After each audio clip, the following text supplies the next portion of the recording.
une bonne nouvelle pour vous aujourd'hui, c'est que vous pouvez le faire. Nous avons reçu un pouvoir extraordinaire, surnaturel, merveilleux et une autorité pour annoncer l'Évangile autour de nous. Et vous n'êtes peut-être pas intéressé aujourd'hui à entendre un message sur comment ou pourquoi annoncer l'Évangile autour de nous. Mais c'est le plus grand commandement que le Seigneur Jésus-Christ nous a laissé lorsqu'il est venu sur la terre. Il nous a commandé d'aimer notre prochain comme nous-mêmes. Et comment pouvons-nous aimer quelqu'un sans lui partager l'Évangile ? Alors Jésus nous laisse avec ce commandement aller par tout le monde et annoncer l'Évangile à toute la création. Et vous savez, il y a parfois dans nos vies des choses qu'on oublie, des choses essentielles. On peut vivre toutes nos journées en oubliant qu'il y a un ciel au-dessus de nos têtes. Je me suis déjà fait la réflexion un jour, ça fait longtemps que je n'avais pas regardé le ciel. Et le ciel est constamment au-dessus de nous et nous l'oublions parfois. Et il y a des choses essentielles dans notre vie chrétienne, dans notre marche avec Dieu, que nous oublions. Et la chose primordiale, c'est celle pour laquelle Jésus est venu. La Bible dit que Jésus est venu pour chercher et pour sauver ceux qui étaient perdus. Et la bonne nouvelle de l'Évangile, c'est que vous pouvez le faire, qui que vous soyez, où que vous soyez, quelles que soient vos capacités. Vous pouvez annoncer l'Évangile autour de vous. Vous savez, il y a un dessin animé qui s'appelle Ratatouille. Et j'aime beaucoup ce dessin animé, le regarder avec ma fille. Je l'ai regardé plusieurs fois. Et dans ce dessin animé, c'est un jeune homme qui est vraiment, vous savez, il est maladroit. Il ne sait pas cuisiner. Et il se retrouve là dans un restaurant 5 étoiles et il y a une souris qui vient sur sa tête, au-dessus, vous savez, sous sa toque. Et cette souris, en fait, va prendre ses cheveux pour diriger les mains de ce jeune maladroit. Et grâce au don de la souris, en fait, ce jeune homme va commencer à cuisiner d'une façon exceptionnelle. C'est un peu ce que le Seigneur fait avec nous.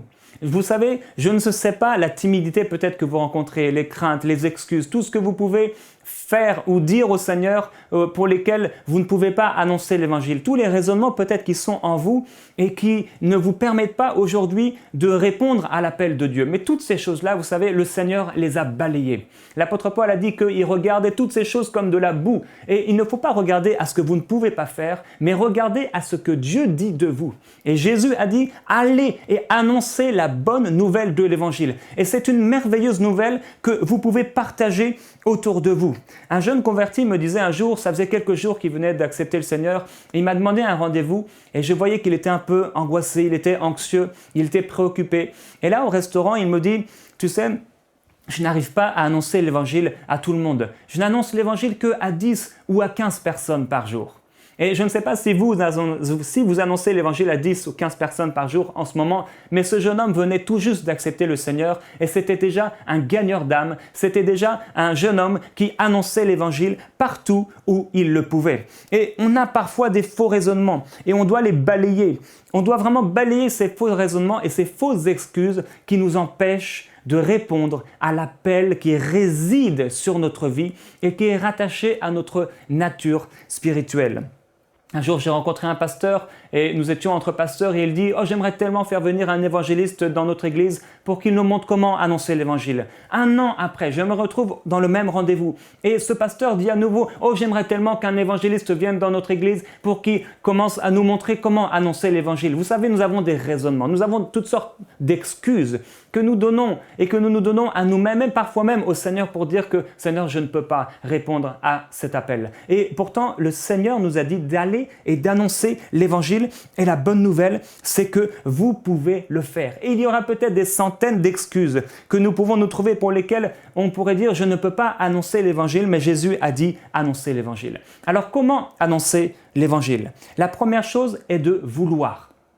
Vous avez besoin de vouloir obéir au commandement de Jésus-Christ. Ça doit être quelque chose à l'intérieur de vous. Seigneur, je veux obéir à ta parole. Je ne sais pas comment le faire, mais Seigneur, je veux obéir à cette parole. Et vous savez, on peut vouloir changer, on peut vouloir prendre des bonnes résolutions, mais plus que vouloir, il nous faut désirer. Alors vous devez désirer annoncer l'évangile. Ça doit être le sujet de vos prières, le sujet de vos méditations, le sujet vraiment de vos pensées. Je désire annoncer l'évangile. Je veux que des âmes soient sauvées. Et vous savez quoi? Vous le pouvez. Vous pouvez gagner des âmes. Vous pouvez gagner le monde. Vous pouvez gagner des individus, des couples et des familles. Et vous pouvez voir ces gens être transformés grâce au message de l'Évangile. Alors, par vous-même, vous ne pouvez absolument rien. Mais il y a une chose que vous pouvez faire, c'est annoncer et c'est proclamer. Et c'est bien là la chose que vous devez faire après vouloir, après désirer. Vous devez commencer à aller. Alors, allez, sortez de votre maison.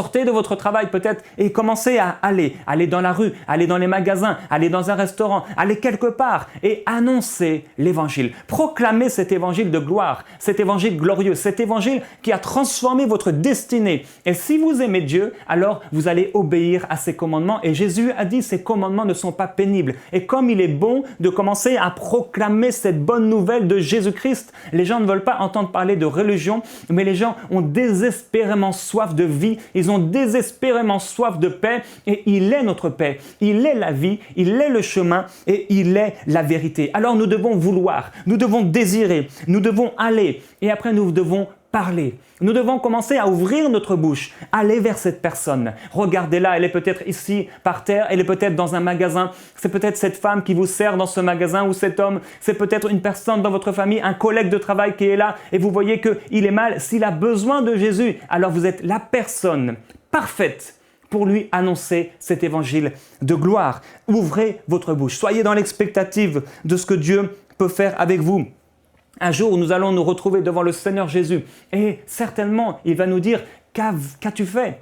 Qu'as-tu fait avec ce commandement ?» Tu avais tout en toi, tu avais l'autorité, tu avais la puissance, tu avais le pouvoir, tu avais la parole, tu avais cet évangile qui était là et ce commandement. Et alors qu'as-tu fait ? Et je veux pouvoir dire au Seigneur, « Oh Seigneur, j'ai été fidèle. » Alors aujourd'hui, priez simplement avec moi. Père Céleste, me voici devant toi. Je veux annoncer ton évangile. Je veux obéir. Je ne sais pas comment je vais le faire, mais Seigneur, je vais le faire. Je vais obéir. Je vais parler de toi. Et une chose est certaine, c'est que le Dieu de paix sera avec vous.